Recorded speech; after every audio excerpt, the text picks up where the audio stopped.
ओम अंभाय शांभवी चंद्रमौली रवला पर्णा उमा पार्वती काली हेमवती शिवा त्रिनयनी कात्यायनी भैरवी सावित्री नवजौवना शुभकरी साम्राज्य लक्ष्मी प्रदा चित्रूपी परदेवता भगवती श्री राज राजेश्वरी।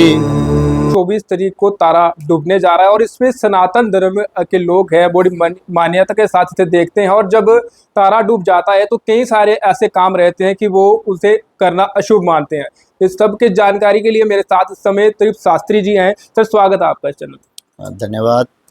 ओम अंभाय शांभवी चंद्रमौली रवला पर्णा उमा पार्वती काली हेमवती शिवा त्रिनयनी कात्यायनी भैरवी सावित्री नवजौवना शुभकरी साम्राज्य लक्ष्मी प्रदा चित्रूपी परदेवता भगवती श्री राज राजेश्वरी।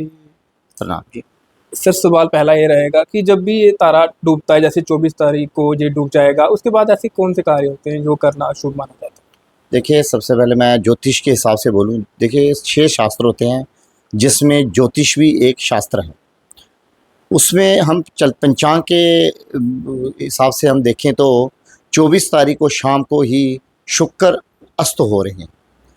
और जो शुक्र जो अस्त हो रहे हैं उदय होंगे, अस्त 24 को शाम को होंगे और उदय जो है 7 जुलाई को होंगे। और इसके साथ साथ ही बीच में मई महीने में बृहस्पति भी अस्त हो रहे हैं, लेकिन बृहस्पति बीच में ही उदय भी हो जाएंगे। तो हमारे जो हमारा जो सनातन काल है, इसमें सारा बताया गया है कि जब तारा अस्त होता है तो उसमें हम शुभ कार्य नहीं करते, क्योंकि जो तारा अस्त हो रहा है शुक्र सुख का मालिक भी है, विवाहिक, जिसमें शुक्र ग्रह के में ही विवाहिक जीवन हो गया। सनातन का बड़ा प्रचार जो है वो बृहस्पति और शुक्र में ही माना जाता है। इसलिए शुक्र भगवान जब अस्त हो रहे हैं तो इसमें शुभ कार्य नहीं, पंचांग के हिसाब से बताया गया है कि इसमें शुभ कार्य जो है वो नहीं किए जाते हैं। जैसे विवाह, मुंडन, कोई मकान शुरू करना या कोई गृह प्रवेश करना, मतलब ऐसे जो शुभ कार्य हैं वो इसमें नहीं किए जाते हैं। अगर ऐसे में ये कार्य कोई कर लेता है तो उसके बाद उसका क्या उपाय रहता है? देखिए, शास्त्रों में बताया गया है कि तारा अस्त में ये करना ही नहीं चाहिए, क्योंकि पंचांग में ये मुहूर्त भी नहीं लगे होते हैं। तो नहीं करो तो ज़्यादा अच्छा रहता है, क्योंकि शुभ कार्य जब शुभ मुहूर्त में ही शुभ कार्य करने चाहिए, उसमें कोई विघ्न नहीं पड़ता है। तो जो शुभ कार्य हैं वो शुभ मुहूर्त में ही करने चाहिए, तो वो ज़्यादा अच्छा रहता है। जैसे सर, ये तारा डूब गया है, उसके बाद उसके दौरान जब अस्त होने से पहले इसमें क्या टाइम पीरियड रहता है? तारा जो इसका टाइम देखिए, अभी ये जो अस्त होगा 2.5 महीने का तारा अस्त हो रहा है। शुक्र जो अस्त हो रहे हैं ये 24 को अस्त होंगे और 7 जुलाई को चढ़ेंगे। इस बीच में जितना भी टाइम पीरियड आएगा उसमें कोई भी शुभ कार्य, जैसे शादियां भी पीछे कितनी शादियां हुई, लेकिन इस दौरान कोई भी शादी जो है वो मुहूर्त नहीं लगाया गया है, क्योंकि तारा अस्त हो रहा है। इसमें कोई भी मुहूर्त नहीं किया जाएगा। बाकी रूटीन के जो कार्य हैं, पूजा पाठ जो हम करते हैं वो हम कर सकते हैं। ऐसे में कोई अगर वाहन खरीदना हो वो भी नहीं खरीद सकते? नहीं, वाहन बिल्कुल खरीद सकते हैं। वाहन का उसमें कोई वो नहीं है। इसमें बताया गया है कि गृह प्रवेश, कोई वास्तु पूजन, विवाह करना, मुंडन करना, ऐसे कार्य हैं जो हम नहीं कर सकते हैं। बाकी वाहन खरीद सकते हैं, वाहन का कोई इसमें कोई वो नहीं। सिर्फ शादी समारोह की बात की जाए वैसे, और शुभ कार्य जैसे आपने कहा प्रवेश है वो नहीं होना चाहिए, बाकी आप सारे जो नॉर्मल कार्य वो जी जी जी, बिल्कुल बिल्कुल। इसमें जो हैं वो बड़े बड़े जो कार्य हैं वो नहीं किए जाते। बाकी रूटीन, जैसे कोई बीमार आदमी है उसके लिए अगर जैसा कोई ग्रह दोष है, कोई ख़राब है, तो वो पूजा करवा सकता है, कर भी सकता है, करवा भी सकता है। अब तारा अस्त हो रहा है तो मंदिरों के कपाट थोड़ी बंद होंगे। वो रूटीनें जो हमारे नित्य कर्म जो चल रहे हैं वो जैसे चल रहे हैं वैसे चलते रहेंगे। ऐसे में इस दौरान पूजा का क्या समय रहता है? पूजा उसी दौरान रहती है जैसे पहले रहती है, या कोई और उसमें शेड्यूल देखने को मिलता है? नहीं, पूजा का जो समय शेड्यूल है कोई शेड्यूल नहीं है। जैसे हम आप नित्य कर्म पूजा करते हो वैसे ही पूजा करनी चाहिए। देखो, तारा अस्त बड़े बड़े कार्यों के लिए अशुभ माना गया है। जो पहले बताया मैंने कि विवाह, मुंडन, गृह प्रवेश इत्यादि, जैसे एकादशी का कोई अध्यापन करते हैं, पूर्णिमा का अध्यापन करते हैं, ये जो कार्य हैं इसमें नहीं किए जाते हैं। बाकी आप कोई भी कार्य कर सकते हैं। तो ऐसे में अगर पूजा करनी है तो क्या समय बेस्ट रहेगा आपकी तरफ से? पूजा का समय जो नित्य कर्म में हम करते हैं ब्रह्म मुहूर्त में, जो सुबह करता है जो संध्या करते हैं, 3 काल संध्या होती है वो करते हैं, वो आप करते रहें भाई। इसका पूजा का तो इसमें कोई विधान नहीं है, पूजा जैसे करते हैं वैसे आप कर सकते हो।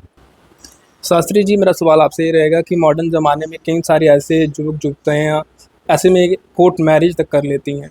इस समय अगर तारा डूबा है तो वो अगर कोर्ट मैरिज कर लेती हैं तो उसमें उनको उनका क्या समाधान बाद में निकल सकता है? जिस तरीके से वो कर लेती हैं तो ये भी तो एक शुभ कार्य ही माना जाता है। देखो, जो कोर्ट मैरिज का काम वो है वो कोर्ट वाले देखेंगे। हमारा जो है पूजा पाठ का जो कार्य है, हमारे पास कोई आएगा कि अगर शास्त्री जी को शादी करानी है तो वो तो हम तो नहीं, उसको तो हम यही बोलेंगे जुलाई के बाद जो मुहूर्त बनता है उसकी राशि के हिसाब से जो मुहूर्त बनता है उसी में ही शादी हो।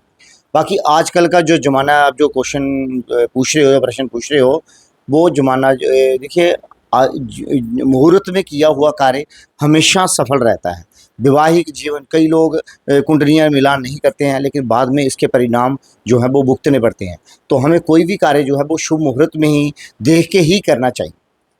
जी। तो अगर खामियाजा आपने कहा कि भुगतना पड़ता है तो परेशानी है, फिर उसका समाधान आपकी तरफ से है? कोई समाधान क्या रहता है? देखिए, समाधान पहले ही है। एक तो अगर हमें कोई कार्य करना है तो मुहूर्त देख के ही करना चाहिए। तो अगर नहीं मुहूर्त देखे गया तो भगवान शंकर की पूजा करें। भगवान शंकर एक ऐसे देवता हैं जिनकी पूजा करने से सारे ग्रह जो हैं वो शांत हो जाते हैं।